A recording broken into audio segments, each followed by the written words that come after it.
To me, it was delightful. Honest to goodness village. There were brick walks that the Village Improvement Society built. Then they had oil lamps on the streets. Nearly everybody in town had half to 1 acre of ground. There was just a delightful atmosphere. I still can't get over it. I still say, I'm going to the village.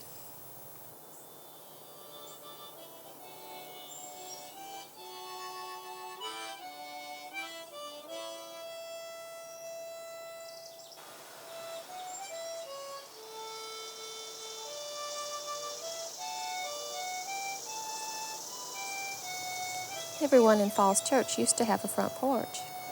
I would love to just sit on my front porch watching the world go by, or just being still.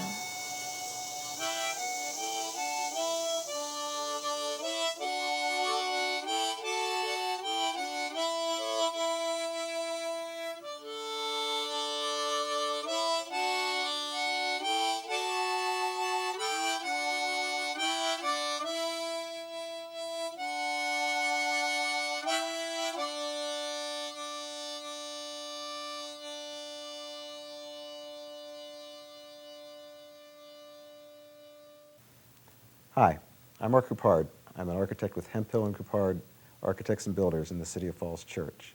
And for the past year, I've been hosting this segment called Sitting on Our Front Porches. I've been sitting with people on their front porches, mostly old and some relatively new.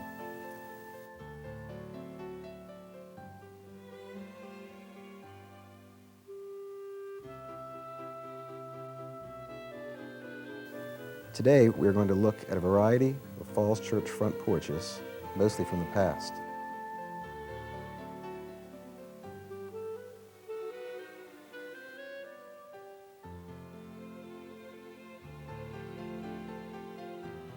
Starting in the 1800s, essentially every house of substance in Falls Church had a front porch.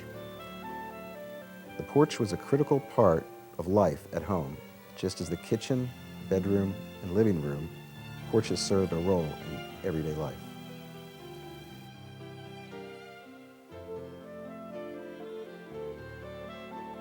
The porch served many functions for the family. It helped the family escape the heat of the home in the summer.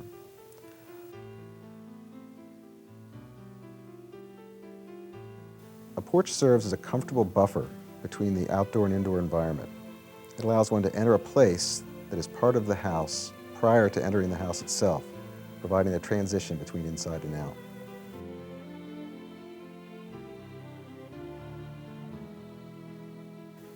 It was the social spot for mixing with neighbors and passers-by.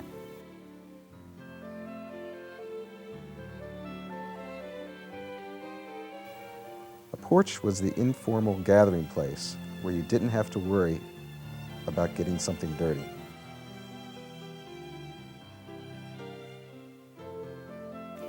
When a family photo was taken, it was generally taken on the front porch. The lighting was right and everyone felt comfortable there.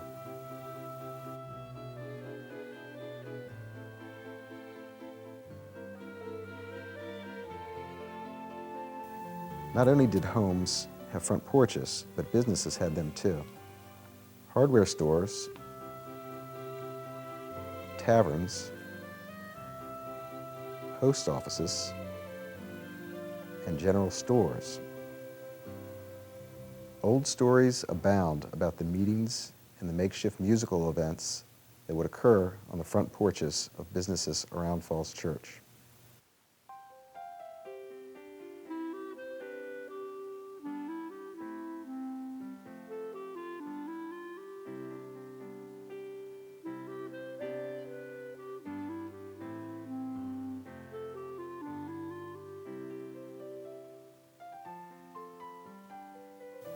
Famous people came to the front porches of Falls Church.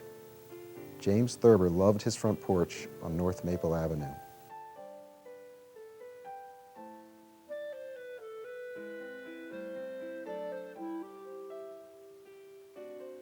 Poet James Whitcomb Riley would sit on the front porch with his relatives at Cherry Hill.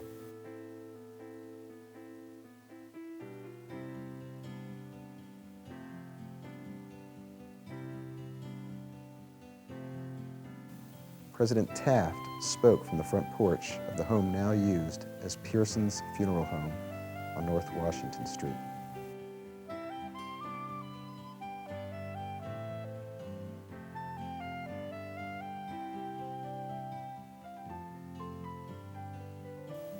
The Falls Church porches have come in all shapes and sizes.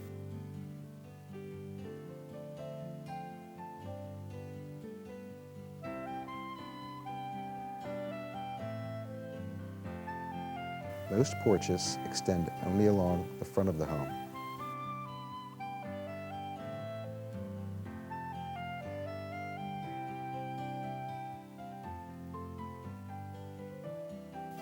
Two-sided porches, however, were quite popular in Falls Church.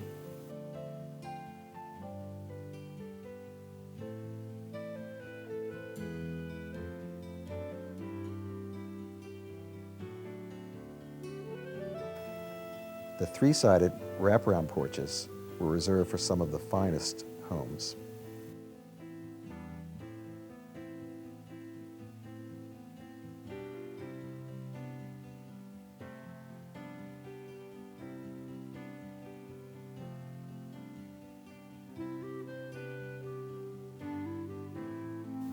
While many of the best porches are now gone, such as this elegant Victorian that was demolished to build Falls Church Community Center, there are currently over 100 porches that still exist within the city.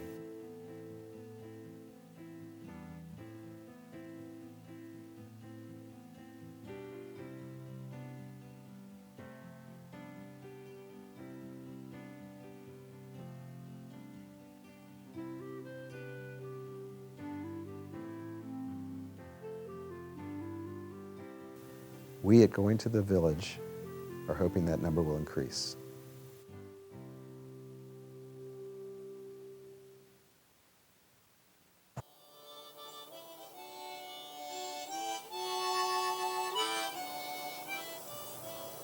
Nearly every street in Falls Church was arched over with trees. You walked under a bower. That's what made Falls Church so attractive.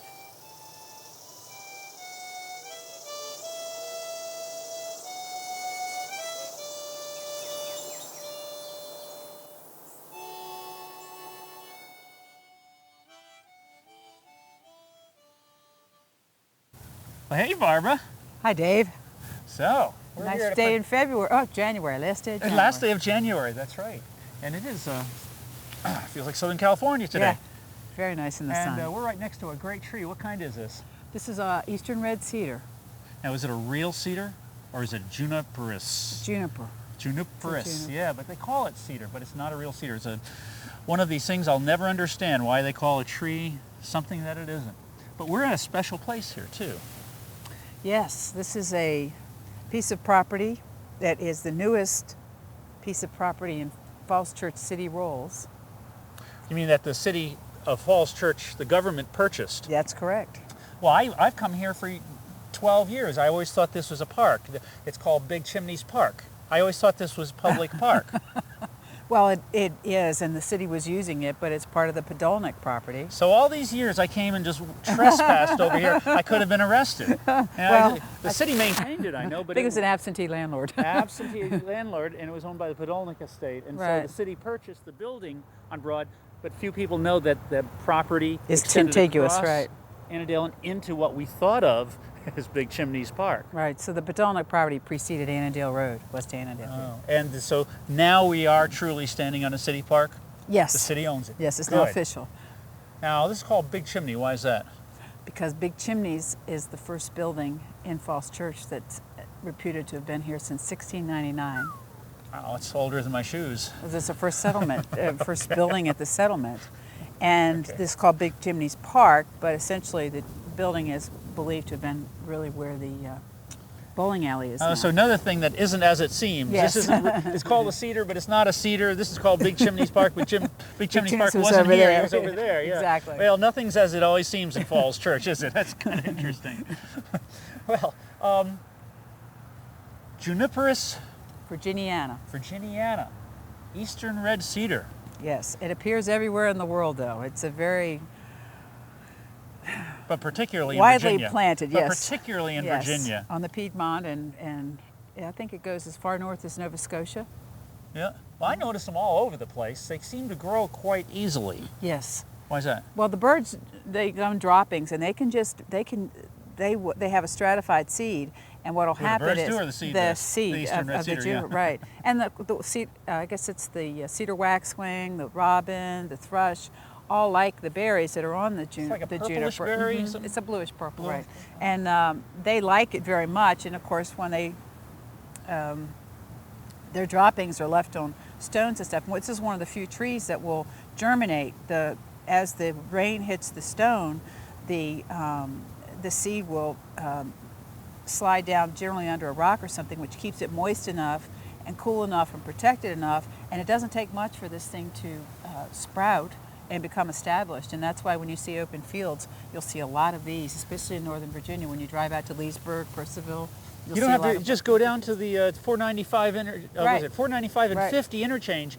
All along those open Right. areas that they stop mowing, all of a sudden it's Exactly, cedars. It's exactly. gorgeous, beautiful cedars, you know, and quite quickly, Right. you know, and so this is it's an evergreen, obviously, of the, I guess, the pine family, but it's juniperous is the, I don't know, what's the next because level? of the, yes, because of the scale Okay. needles is why. Yeah, it's really pretty. It's Very nice.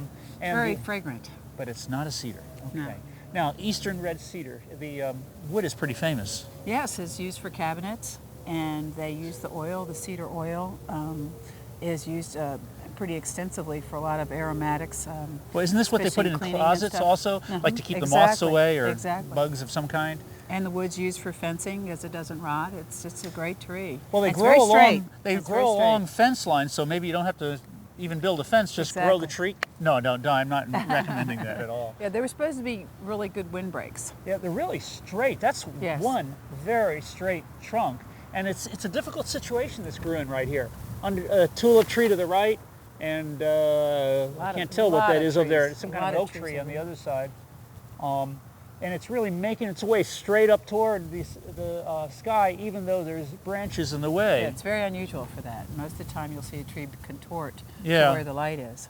But in the branching of these branches is very wild looking. But it has a symmetry that goes up. But it is, it's really, it's a healthy specimen considering the struggle it has here. Now this is one of my favorite evergreens, along with American holly. That's a native, you know, to Virginia. And You can't get any more native than that. You can't get any more. It's called Virginiana. That's right. Exactly. But we were in actually the state of Virginia tried to get rid of them. I understand something. There early was something 20s. they called the cider or cedar. That was the rallying call because they used to have these apple wars. Was it apple cedar wars? Have you heard? Yeah, This apple cedar wars. Yeah, because the cedars would transmit a rust to the apple trees. Okay. And so they would want to get the people who Must were... have had a lot of iron in them. Exactly. The people who were growing apples didn't want the cedars around, so there were several stories of people defending. I think there's a lady up in Shepherdstown who had 45 of them, and people came to cut them down, and she strapped herself to the tree. And That is a tree hugger. Yeah, That's exactly. a real tree hugger. eventually, the people got the best of her, and they ended up erecting 45 flags where the trees used to be because the people did cut them down. But it was Well, probably ciders or what they did cedar. is they probably used the trunk of the trees for the flag posts. Yeah, right? exactly. You know, that's cruel. That's really cruel. Well, Shepherdstown, a really cool place, and there is a lot of apple growing up there. Yes. I guess you're not supposed to plant apple trees within a mile of a cedar. And we have a lot of cedars around Falls Church, so it may not be a good idea to plant apple trees in Falls Church. Right. So that was a law, the cedar or cider, the cedar eradication laws. I hope it's not on the books anymore because I love these cedars. I think it was passed around the 20s when this was really a big thing. And nowadays they have so many preventative treatments for the apple. Poisons. Exactly. The orchards. Right. Yeah. Right. Well, that's great. Now, I guess instead of just calling it cedars or cider, they could have called it pencils or cider, couldn't they? Yeah, they use this tree a lot for pencils. It's very soft wood, sharpens easily. Sharpens easily. Okay. Well, you can see just by looking at the bark, it's sort of, it looks like it's been rubbed off. It's very pretty. Now they used to have huge groves of these, didn't they, Yeah. all over the country? Mm-hmm. And I hear we still have a state champion tree. Yeah, I think it's it's down near Virginia Beach. Yeah, Northampton County, I think. Right. And apparently it's really big. It's like Yeah. 100 feet tall. And that's how large they're supposed to grow. But in Virginia, because of the eradication law, they cut down almost all the big trees. And so we don't have that many left that are 100 feet. But I guess Tennessee has a lot of them. But I guess the pencil companies, Farber, I think, was the main pencil company, almost eradicated well, they did eradicate all the old forests for pencils. And then they ran out of those forests and went west, I guess, for the incense cedar, and that's what they're cutting down now for pencils. But these they grow easily, and they can get into some of the worst conditions and do fine. It's just interesting. It's truly a survivor. Yeah. Well, this is the tree of the year for the City of Falls Church for the year 2001. We've had a tree of the year program since 1993, which we pick a native Virginia tree and plant a lot of them that year in the town. And I guess it won't be apple trees for a while. No. Crab apples or anything. But this is the one for, and I guess we plant them and then promote them. Yeah, and it's nice to have an evergreen. Yes. One that It's doesn't nice have a to have an disease, like evergreen. hemlock has disease, white pines have diseases now, and that's our problem. Is all of our a lot of our native trees are getting these diseases, and eradicating them that way. But this is a very pretty one. I really recommend. We're planting a bunch up on Tinner Hill. Oh, good. Because we have that property Right. up there, ½ acre, and let's just say on two of the sides there's not a real pleasant view, And so we're using these as a screen. We're planting them about every 8 or 10 feet. And that's going to be a little close later on, but it's going to look like they're a long ways away now. But that'll create a nice screen. And I think we're going to try to do a lot of screens this year. I think that'll look really nice. Actually, this park looks like it could use a good screen, doesn't it? I think so, because a lot of these volunteer trees are not doing real well. Right. But that'd be a good one. Let's plant some Eastern Red Cedars, okay? Yes.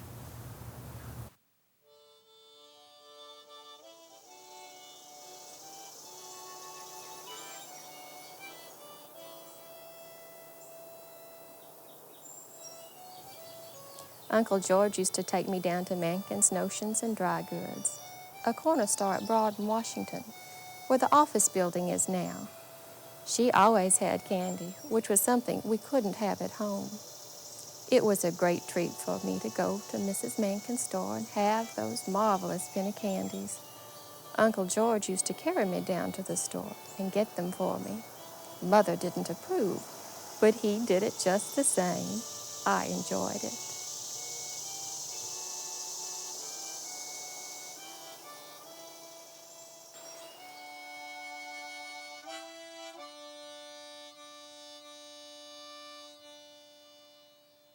Hi, I'm Mike Diener, and today we're at a special and unusual gathering spot here in Falls Church. Let's go in.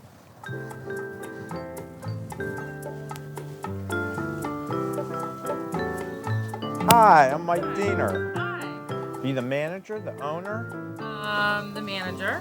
All right, and could you tell us your name? It's Shawn. And where are we today? We're at Economy Party. And where's that? It's on 1049 West Broad Street in Falls Church.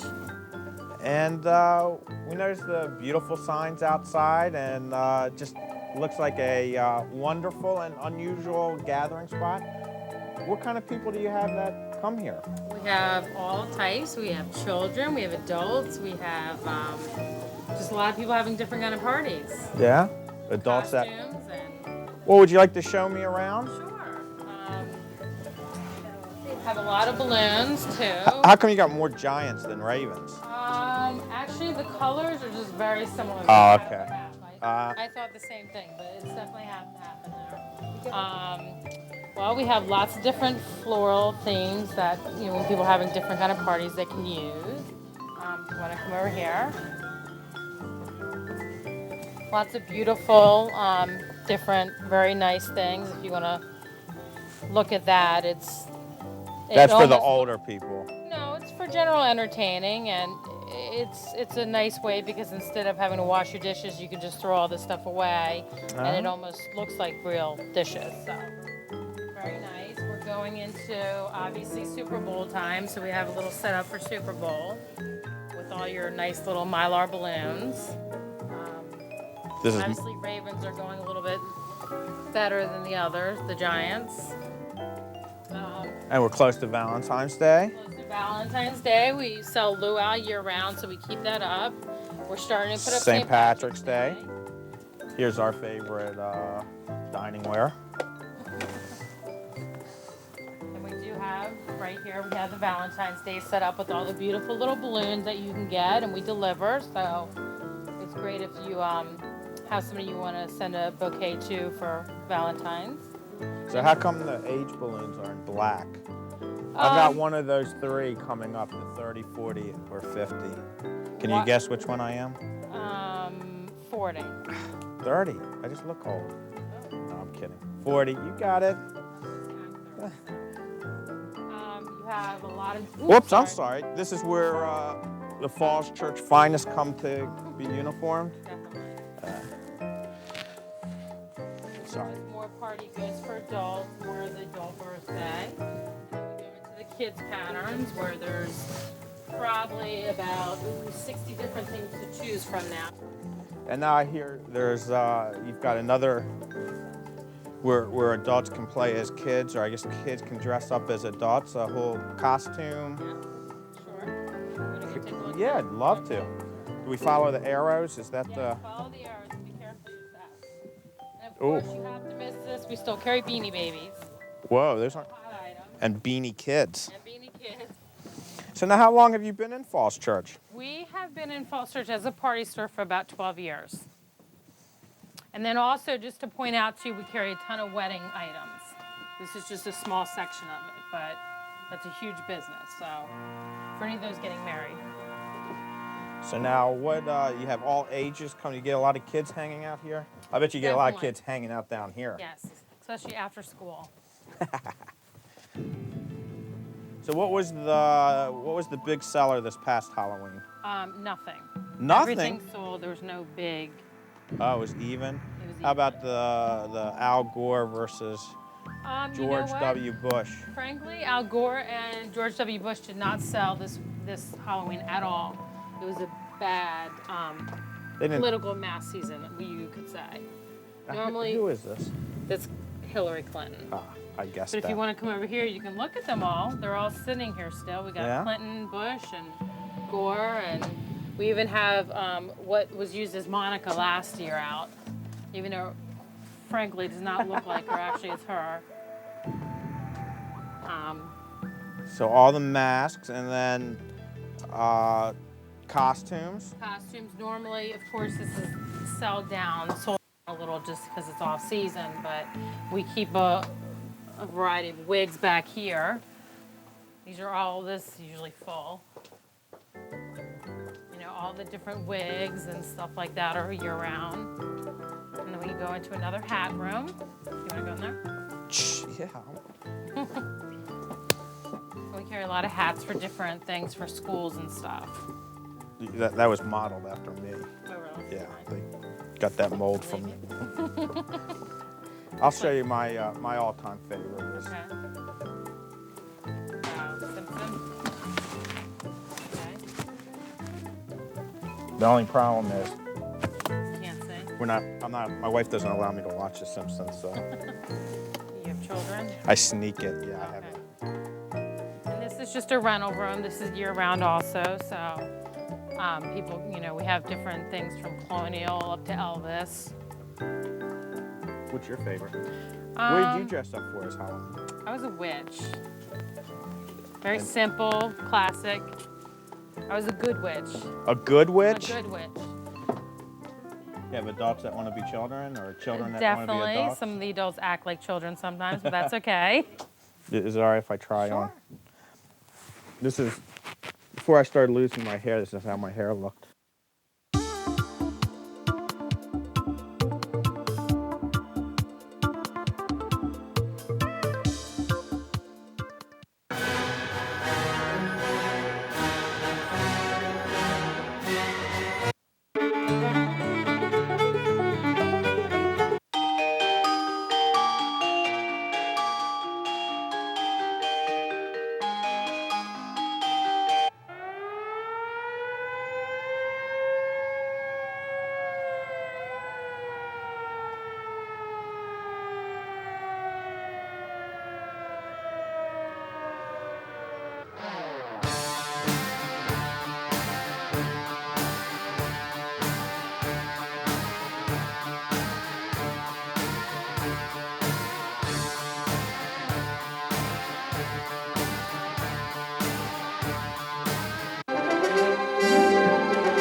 Well, we hope everyone come down to the Economy Party Store. And once again, we're located 1049 West Broad Street, right underneath the bike bridge. good landmark. Well, Yes. thank you so much. Thank you.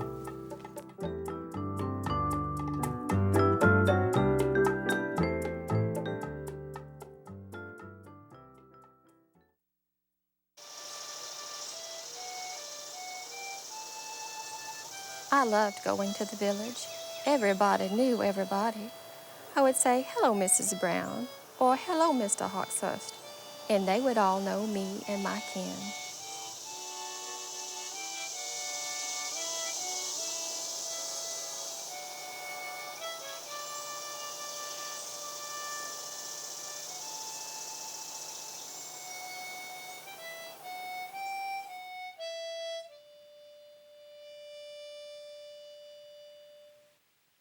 Well, today we have one of Falls Church's most familiar faces, George Powell. Welcome. Good morning, Dave. Nice to be here. Hey, it's great to have you. I've been wanting to have you on here for a long time. You're cousin to one of my neighbors, Nancy Lucas, and you just told me that you grew up, what was the address? Where did you grow up? Grew up at 101 West Cameron Road. And you told me then some interesting, couple interesting things you did there, like what you grew in the backyard and what you did in the garage, something that you don't hear about anymore in Falls Church. Well, the backyard was actually a garden. We grew potatoes and peanuts, cotton, tobacco. Now, cotton, tobacco, and peanuts is what really got me. Well, it's a good southern Yeah. crops. And that where you lived, and actually where I lived too, that used to be a tobacco plantation, but a couple centuries earlier. A few years earlier. Right. And the garage, you didn't keep a car in there all the time, did you? No, we actually used it to hang deer in the tree next to it, and then we take the deer inside and use that as our butcher shop. And where did you hunt much of your deer? Well, we hunted a long time ago in Tyson's Corner area. Was it in the Galleria too, or in the main mall? The whole area. Okay. We used to sneak up and get peaches from the old peach orchard at Pimmet Hills. You said there was a lake pond down you the used road. to fish at there? Used to fish there. And you could go across the street where Sisler's is now, and there was fishing over there. There too. was fishing in the old quarry that Yeah. they used to quarry stone from. And that's the backyard of Pines of Florence now, I believe. Right, and you can see the back wall of the quarry that Right. goes up the hill, that creates the hill there for the motel on top. And the school you went to was the elementary school, Oak Street, which is now? Thomas Jefferson. Okay. And you told me that when you were going outside, the playground was a lot smaller then. About a third the size that it is now. And the rest you weren't allowed to go in for a very good reason? Because it was full of skunk cabbage and snakes, and they didn't want us. But all of the boys and some of the girls used to go out there and play in it. Of course, we got sent home. Yeah. No, but you said it was about 6 or 7 feet lower than it is now. Yeah, it was actually a swamp, and Okay. then the city came in where the creek is now and poured the concrete, and from the creek bed to the building, they filled in about 6 or 7 foot of clay and stone. But when you were a kid, you'd go in there, you'd find, what did you say, what kind of animals and fish and stuff you'd find in there? Snakes, Uh-huh. bluegills, creek chubs, salamanders, butterflies, you name it. Turtles? Turtles, eastern painted turtles, snapping turtles, Frogs? frogs, was all in there. We had raccoons and possums, red fox in the area, and occasionally you'd see deer. So you didn't have to study about wildlife and books or on the virtual image on the computer. You had it right there. It was all right there. That's Look out the interesting. classroom. Well, you have become such a familiar face. You have a long lineage with the Sislers. Right, my mother's family. My grandfather moved here in the early 40s Okay. and started the stone quarry business. They actually quarried stone in several places locally. And then, when after you, when you were 17, you went away and came back. You joined, when you came back to Falls Church after serving in Vietnam, you joined 3 of the most community binding organizations that were in town at that time. And we have some of the hats that you've worn here. Yeah, I've worn a few. Now, one of them, you're wearing a uniform, and you have the hat right there, and the centerpiece of of the community still, and that is? I'm a letter carrier. Okay, with the U.S. Post Office right here In Falls Church. That's great. Carried mail here since 1966. Wow. So you go A in. few years. You go in most mornings and sort letters. Sort letters, then go out and actually deliver house to house. So I guess you get to know a lot about the community when you do that. You watch the community change. You watch it grow. Sometimes you see it go away. It's funny. I'm delivering mail to kids now that I delivered mail to their parents, and I remember when they were born. Wow. And now they've grown up and have their families. So you've been part of the volunteer fire department since '66. Yes, I wanted to be a paid fireman when I came back from Vietnam, and there wasn't any hiring at that time. So I joined the volunteer fire department to gain experience, Right. and worked my way up through the ranks from private to deputy chief for the last 5 years that I was active. And now I've become a life member of the volunteer fire department. Another place that you have a hat is with the American Legion. So you were one of the charter member of the first Vietnam veteran to be a member of the Sons of the American Legion in Virginia, I understand. Yeah, I joined the Sons of the American Legion. You have to be in a veteran's family. I see. To be eligible to join Okay. the Sons. And then when I came back from Vietnam, I was the first Vietnam veteran as a member of the Sons of the American Legion. And then I joined the regular American Legion. And my father and I became the first father and son in the same post in Virginia. That's great. Now you have some insignias that you made here. Yeah, I've designed over 10 different logos for organizations, clubs, and the Falls Church Fire Department and Falls Church Police Department shoulder patches. I'm proud that they're wearing those still today. That is great. That's great because everybody sees them, but nobody knows the history of them. No one You knows made who those. designed those. So, but you went and served our country, came back, worked for the mail, and you received, in 1998, what did you receive along with your niece? I received an honorary diploma from George Mason, That's wonderful. and that was the thrill of my life. That's great. And you you've done a lot for the school through a special, I don't want to say hobby, barely want to say avocation, because without getting the money, you're a professional in the field of, and what would you call this? I'm an amateur paleontologist. I study ancient life forms. I've collected a little over 120,000 fossils. I've donated about 20,000 to schools and museums. Including George Mason? Including the display here. I made that display. Tell me about that. I wanted to give something back. I think it's important that people that can give back do give back. And I've been fortunate enough to make a lot of major discoveries. I've got 3 new species that are going to be named after me. Wow. And I thought it was a chance to give something to the school where other children can see something here and learn from it.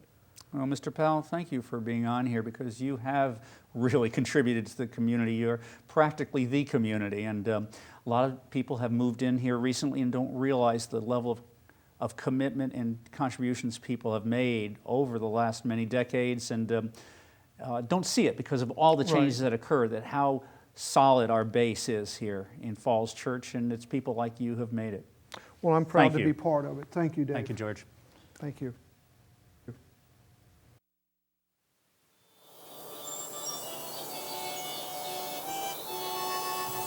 I heard music everywhere in town.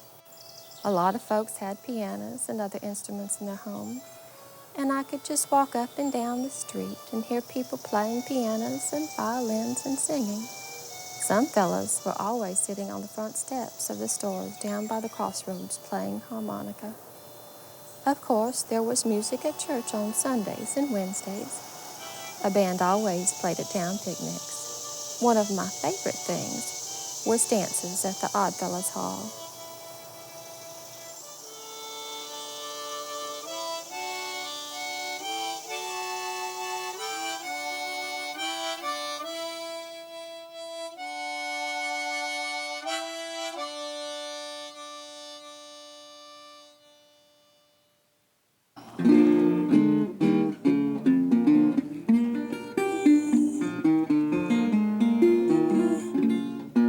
All right. Ladies and gentlemen, we're Fortunate tonight to be with John Jackson. There really is music everywhere in Falls Church City. And tonight we're at the State Theater on North Washington Street. John Jackson is with us, and welcome to the show. Thank you very much. Glad to be here. Nice to see you. We're going to get to hear a little bit of his music in a few minutes, but I want to know more about you. Where were you raised? Tell me about your childhood. Well, I grew up in Rappahannock County, FT Valley, Virginia. I was born in a little town they call Woodville. And my parents lived about 2 years, and moved over to another place called Harlan, Virginia. And then they lived about 2 years, and moved from out of Rappahannock County, FT Valley, when I was 4 years old, and I grew up. Wait, all that before you were 4? No, so I was 4 years old by the time I got to FT Valley, Rappahannock County, up in that. Of course, I was in Rappahannock County all the time, but FT Valley, I was 4 years old when we moved. And I was 25 when I left and came to Fairfax and been here ever since. Well, it's obviously influenced a lot of your music. I see from some of the titles here, Fairfax Station Rag, and where you live now, Rappahannock Blues, and it's really a pleasure to know that you're from this area and that you grew up here. Where did you go to school? I didn't. I went to school very little. Yeah. I chose working instead of going to school. I mean, we had schools, nobody's fault but mine. And I didn't go to school, but I went to work when I was 7 years old, in the field with my father. And then we used to have to help to keep the crops clean, you know, like the corn and stuff like that. And then in fall of the year, we had to help to gather all the crops, picking apples and everything. And then when it was time to go to school, it would come great big snow, and you had about 8 miles to walk. And then the school would be closed, the weather would be so bad. Back in the early 30s, we used to have awful snowstorms in Rappahannock County. I read it was everywhere, and I remember 1937, we had an ice storm. That was the biggest ice storm I had ever saw. We had a good 6 inches of ice on the ground. If you started walking, if you fell down, you didn't get up till you hit the bottom. Well, actually, a couple of years ago, we had an ice storm here, which shut down my business for a couple of weeks. But I've got to, do you mind telling me how old are you, John? 76. 76. Yes, I'm born 1924, February 25th. And when did you actually get involved in steel guitar or in music? When did you get started? I got started involved in music when I was growing up. My father played music, my mom, my oldest brother, my aunts and uncles, everybody played music. We never had no kind of club or nothing to go to.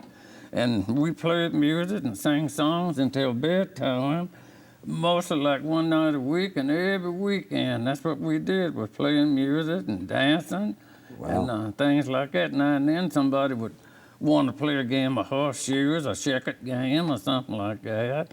But music was the biggest thing. We used to play for dances, parties, any kind of activity went on around the neighborhood. But you couldn't play in no church. Couldn't play in the church, could you? No, it's on the weekend, like a Sunday. You didn't pick up one of these things until church was over. That's right. And you couldn't go around the church. They call this the devil's instrument. They run you out the country if you went around the church with a guitar, banjo, fiddle back then. Well, my grandmother didn't appreciate it at all until I took up the organ and piano, so I know you feel. This is a wonderful instrument. Can you tell me about it? Well, the only thing I can tell you about it is a man in California named Ron Phillips makes this guitar, And he orders 50 pounds of German silver, he calls it, and he takes a hammer and beats it out and makes his guitar from scratch with a hammer and whatever tools he makes. Right. And he made this for me and put my name on it, and so here I is with it. It's a wonderful instrument. I got to hold it. It's pretty heavy. It is very heavy. You have to have a strap to play it because it is so slick it'll slide off you. Right. Well, I'm going to want to hear you play it in a few minutes. What was your first? when did you get your first guitar? Tell me about your first guitar. I got my first guitar when I was about 8 years old. My older sister bought it for me, and she ordered it from some ordering firm. I don't know what it was, Sears and Roebuck or Spegler's or some ordering. Right. And they paid $3.75 for it. I can remember it the same was today. Still got it? Oh, no, so I don't even know all the pieces of it is now. John, can we hear some of your music? Sure. All right. All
right.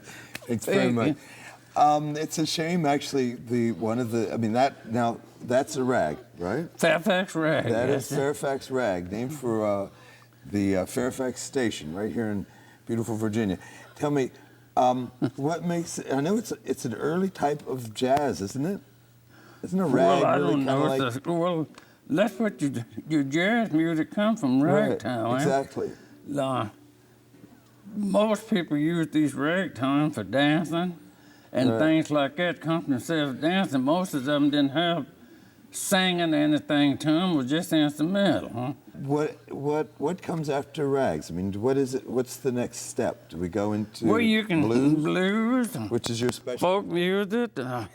You know, so many of the folk songs come from crime. It's some of the greatest songs there was come out of crime, like Betty and the Pre-Do, Frank and Johnny, Stagger Lee. I mean, I could just name, and one song came out of a crime everybody does is it called Railroad Bill. He was a black man, you know, robbed and terrorized his neighborhood, and I think it was in Alabama while that happened.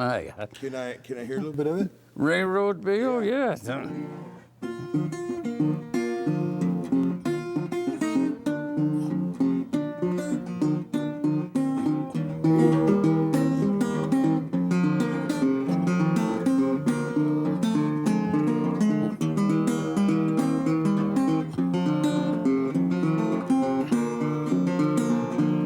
Railroad Bill, he said that he will. He never worked and he never will. Let him ride, Railroad Bill.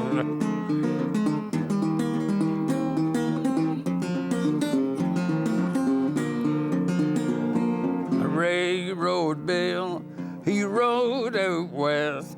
He shot the brass buttons off the shaft. Let him ride, new Railroad Bill.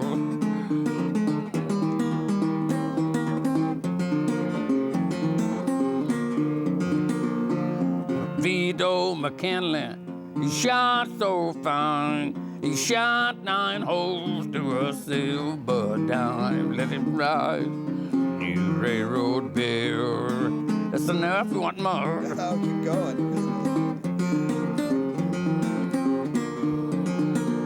Say some give a nickel and some give a dime. I wouldn't give $5 for that girl of mine. Let her ride, new Railroad Bill.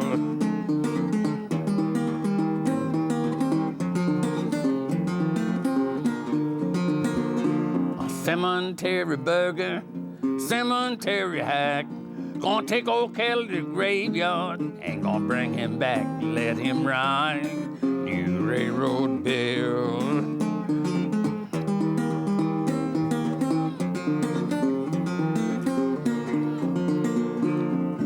Mama wrote the letter, Papa sent the stamp. Poor boy, come home, looking like a tramp. Let him ride New Railroad Bill.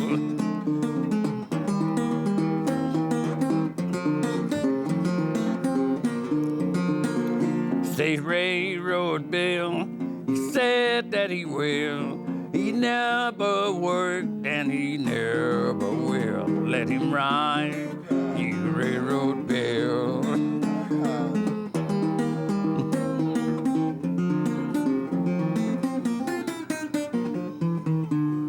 Just that railroad bill.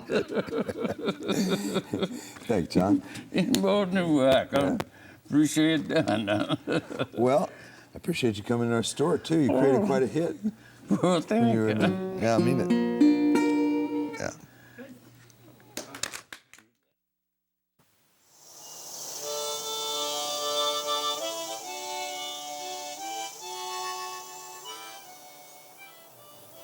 Sometimes I would walk to and from the village along the roads, but I loved to walk the trails and alleys behind houses, through fields and woods.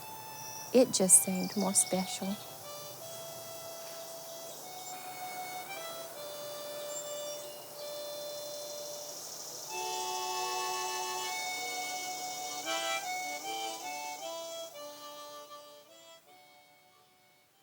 For our walk on home today, we're at Route 7 East Broad Street, the 300 block of East Broad Street at Donald S. Frady Park. And we'll be walking through the park on our walk home today, looking at plants and signs and all kinds of places that used to be right here and will be in the future. Now, Don Frady, after whom this park is named, was at one time called Mr. Falls Church. And he was a arborist, he was a public works director, he was a recreation and parks director. He really was overseeing much of the building of Falls Church from the late 40s all the way through the early 70s. And so after he retired, the city named this park after him. As you can see, all the signs around here, Donald S. Frady Park. Here's the plaque right here. We call this sign Central. But also a lot of other things are at this area. We have the Jefferson Institute, which I'll talk about in a few minutes. That was in this park.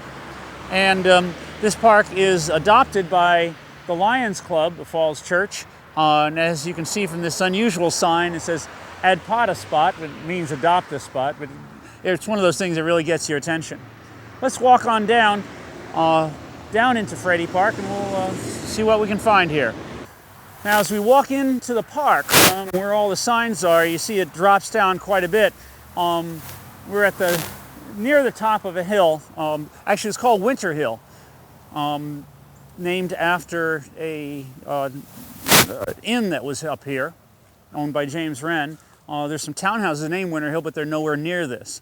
But right here is where one of the sources of a stream used to be, called the Harrison branch of 4 Mile Run.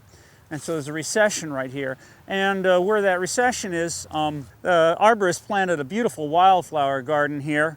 And in the summer, this is a wonderful place to be. In the fall, of course, you're seeing mostly the seed pods. And a lot of people come in here at lunch hour and eat. There's some really lovely benches around. There's a pavilion over here, great trees. It's actually an arboretum, you might say. And in fact, the Village Preservation Improvement Society is working with the city to turn this into an arboretum.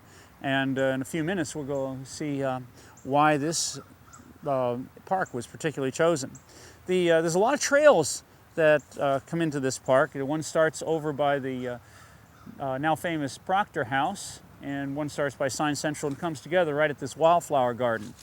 Well, as we leave the wildflower garden and we come where the two trails come together, both from Broad Street, we're walking along a section. To the right used to be the road that led from East Broad Street up to the Jefferson Institute, which was the first public school in Falls Church, publicly built school. And It was interesting, one day I was here with the Village Society and the Lions Club planting some shrubs, and I was digging up coal. And a gentleman who lived next door, Claude Wells, who grew up in this town, was walking by, and I said, Claude, why would there be coal right under here? And he said, well, when I was a boy, I went to the Jefferson Institute. He said it was my job to, at the end of the day, to take all the burnt coal out and pour it onto the pathway so that it wouldn't be muddy. So there's a whole bunch of coal buried underneath here if anybody has a real cold night sometime. So we go up, the path bifurcates again. There's another wildflower and sedum bed here, and we walk under a cherry tree that's quite stunning in the spring with its beautiful pink flowers. So we go around the corner, there's a water fountain that's open during the summer season. And we walk under a weeping cherry that's just stunning in the spring. And we come underneath the pavilion that's very heavily used during the summer. A lot of people come and picnic here. And even though it's real close to the Route 7 highway, in the summer when all the leaves are out, this is actually a relatively secluded area. And so a lot of the neighbors come in here, and people who work down the street come in for lunch and use this. It's a nice pavilion. Leaving the pavilion, we walk right around a little horseshoe-like area on the sidewalk path, and we're coming up to a stage that stands out in the sun here. The stage was built quite a few years ago, made of wood, timbers, but it all rotted away, and it was rebuilt this year using a recycled plastic wood made of recycled bottles and cans and stuff like that. And this area has been used by the Child Development Center for some of its plays, but it's now taking on a new meaning. The original Arbor Day in the state of Virginia was founded in this area, right in this property, in 1892. And this stage is used now for the Arbor Day ceremonies. As I said, Falls Church has had the first Arbor Day in the state of Virginia, and is the longest running one. It continues today. And we hold it right here to commemorate it. This area is going to be, I want to say rebuilt, but it's going to be added on to, I believe, starting in the year 2001. And there's going to be an arbor over this and a wall built in back, mimicking the wall at the Arbor Day Monument in Nebraska, the original one. And this will be what's called a whispering wall. So this will turn into quite an area that will memorialize Arbor Day and the role that Falls Church played in it, and there'll be plaques on it telling the story. And so this will be quite a place to come to, and we believe that it'll be quite popular and be quite beautiful. We'll come back and look at it in a year and hopefully see the native vines that'll be hanging from the arbor. There'll be a number of trees planted in the back. We've had some trees planted, and unfortunately they didn't survive. There was a white oak here and a scarlet oak over there, commemorating different people. The scarlet oak we planted this year commemorated Ed Garvey, who just passed away, and unfortunately the tree did not survive, and we're going to be planting another one. And but keep your eye on this stage area, because this is going to change quite radically and be a much more attractive gathering place for the city. Okay, now as we leave the stage and we come back to this giant silver maple, we'll be turning to the left and taking the path over toward the Presbyterian Church. And as I walk up here, on the right, there's a berm that goes down, and there's a playground on the other side, and there's a Child Development Center over there, and that was the site of the Jefferson Institute, built in the 1880s. The foundation was built of Tinner Hill rock, and the rest was made of brick, and it was a very large, imposing building where all the kids in town went to, and it was closed down, I believe, in the around 1950. Somewhere around there, and torn down in the mid-1950s. And it was a shame that was torn down. That was just a gorgeous building, and would have been of great use to us. And over on the right here is sort of a blast from the past. There's a table for four where you put a checkerboard. That was built in the days when that was more popular. And you just don't see people out here bringing their checkerboards or even their chess games out and playing anymore. But that was very popular 20 and 30 years ago. And just beyond the checkerboard table, something else from a blast in the past. When this was built, horseshoes were still popular, playing horseshoes. And so this is one of 3 horseshoe pits that I know of in the city that are public, Cavalier Park and Cherry Hill Park, and then these at Frady Park.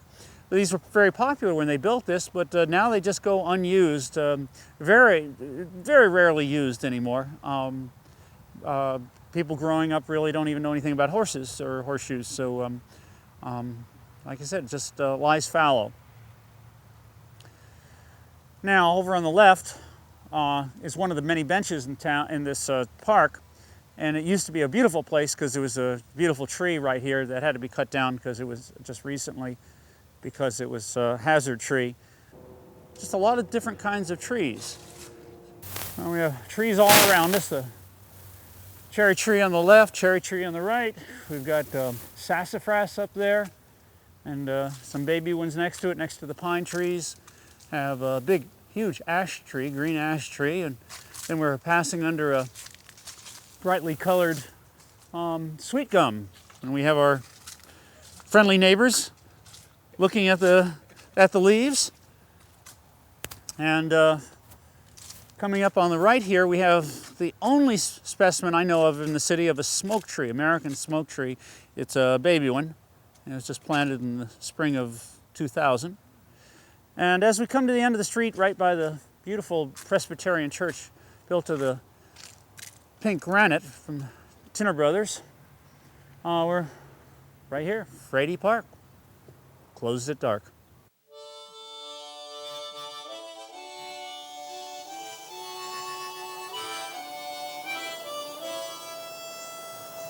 One of the most interesting things to me is that right in the middle of Falls Church, right in the middle of one of the fastest urbanizing areas anywhere, we have magnificent old houses and trees, beautiful music still in homes and on the streets, marvelous places to gather, and trails to return home on.